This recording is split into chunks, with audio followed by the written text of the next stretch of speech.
Hello everyone.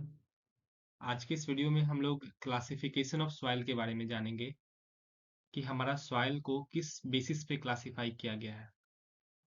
Basically classification of soil क्या होता है? तो क्लासिफिकेशन ऑफ सॉइल को हम इस तरीके से समझ सकते हैं कि बेसिकली ये एक तरह का अरेंजमेंट ऑफ सॉइल होता है डिफरेंट डिफरेंट ग्रुप्स में। और इसको इस तरह से अरेंज करते हैं कि हर एक ग्रुप में सॉइल का सिमिलर प्रॉपर्टी और सिमिलर बिहेवियर देखने को मिलता है। ठीक है, तो उसी को वो कहते हैं soil classification.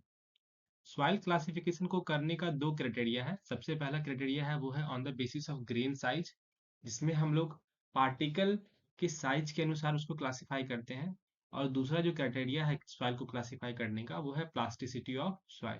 Plasticity of soil को हम इस तरीके से भी समझ सकते हैं कि जिस सॉइल में मेरा परसेंटेज ऑफ क्ले ज़्यादा होगा वो सॉइल हाई ज़्यादा प्लास्टिक होगा, और जिस सॉइल में परसेंटेज ऑफ क्ले कम होगा वो सॉइल कम प्लास्टिक नेचर का होगा।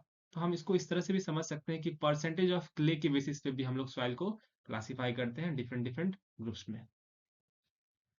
तो there are several classification system जो कि वेरियस ऑर्गेनाइजेशन के द्वारा डेवलप किया गया है। इसमें से है classification based on grain size, textual classification, unified classification system and Indian standard classification system. इस वीडियो में हम लोग केवल इंडियन स्टैंडर्ड क्लासिफिकेशन सिस्टम के बारे में डिस्कस करने वाले हैं। इंडियन स्टैंडर्ड क्लासिफिकेशन सिस्टम जो है वो मेरा यूनिफाइड सॉइल क्लासिफिकेशन सिस्टम का एक मॉडिफाइड वर्जन है। ऐसा हम इसलिए बोल रहे हैं क्योंकि यूनिफाइड सॉइल क्लासिफिकेशन सिस्टम में सॉइल को चार भागों में बांटा गया था: coarse grain soil, fine grain soil, organic soil and peat soil.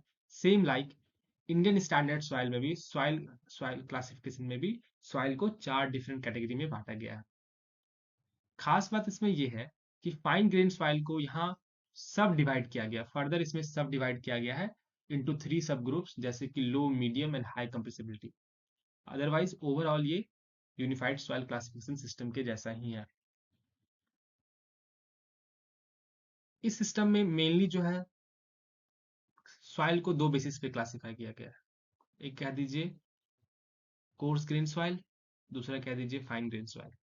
इसके अलावा जो दो और सॉइल है, organic soil and peat soil, इसको on the basis of particle size में क्लासिफाई नहीं किया गया है, क्योंकि organic soil and peat soil जो बहुत ज्यादा फाइन होता है तो उसको हम लोग पार्टिकल या ग्रेन साइज के बेसिस पे क्लासिफाई नहीं करते हैं। तो ब्रॉडली कहें तो चार भागों में डिवाइड किया गया है, और मेनली क्लासिफाई कहें तो दो भागों में क्लासिफाई किया गया है।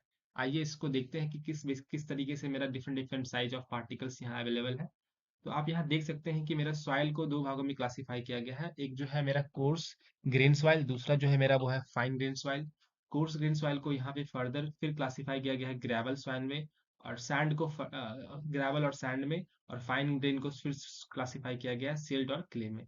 जो मेरा ग्रेवल है उसको फिर से क्लासिफाई कर दिया गया है कोर्स और फाइन में, और सैंड को मेरा यहाँ तीन भागों में क्लासिफाई कर दिया गया, course, medium and fine.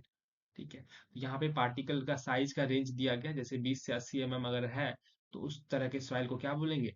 Course gravel sand बोलेंगे। अगर 4.75 से लेके 20 तक के पार्टिकल साइज अगर लाई कर रहा है तो उस तरीके के सॉइल को हम लोग क्या बोलेंगे? Fine gravel sand. इसी बेसिस पे हम लोग क्लासिफाई कर दिए हैं।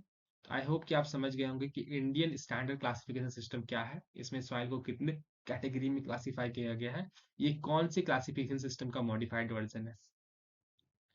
क्लास जो है वो आप समझ सकते हैं classification of course grain soil. जो मेरा कोर्स ग्रेन सॉइल होता है जिसका पार्टिकल साइज ज्यादा होता है उसको हम लोग कोर्स ग्रेन सॉइल कहते हैं। उसको क्लासिफाई करने का मेरा तीन क्राइटेरिया है। पहला तो है पार्टिकल साइज, मेरा उसमें पार्टिकल साइज क्या है उस बेसिस पे। दूसरा जो है सीयू और सीसी के बेसिस पे भी हम लोग क्लासिफाई करते हैं। सीयू और सीसी क्या है? तो कॉफिशिएंट ऑफ यूनिफॉर्मिटी और कॉफिशिएंट ऑफ कर्वेचर। सीयू को लिखते हैं D60/D10, और कफ सीसी को लिखते हैं D30 का स्क्वायर अपॉन D60 × D10। तो D60 और सी यू एंड सी सी के वैल्यू के बेसिस पे भी हम लोग कोर्स ग्रेन को क्लासिफाई करते हैं, जैसे कि यूनिफॉर्मली ग्रेडेड, पुअरली ग्रेडेड, इस तरीके से हम लोग क्लासिफाई करते हैं। उसके बाद है percentage of fineness. Percentage of fineness कह सकते हैं कि वैसा सॉइल जो 75 माइक्रोन को पास कर दे रहा है, जो कि बहुत ज्यादा फाइन सॉइल होगा, उसी को हम लोग फाइन सॉइल कहते हैं। तो कितना परसेंट सॉइल 75 माइक्रोन को पास कर जा रहा है उस बेसिस पे भी हम लोग कोर्स ग्रेन सॉइल को क्लासिफाई करते हैं। कोर्स ग्रेन सॉइल को जनरली हम जो बताएं कि कोर्स ग्रेन सॉइल दो ही तरह का होता है, एक होता है सैंड और एक होता है ग्रेवल। डिफ इसको अगर समझना है कि सैंड कैसे होगा या ग्रेवल कैसे होगा तो इस तरीके से समझ सकते हैं। अगर कोई सॉइल 75 माइक्रोन 50%, अगर किसी किसी सॉइल का 50% या उससे ज्यादा सॉइल 75 माइक्रोन के ऊपर लाई कर रहा है, जैसे समझते हैं यहाँ पे एक सीव है जिसका साइज है 75 माइक्रोन।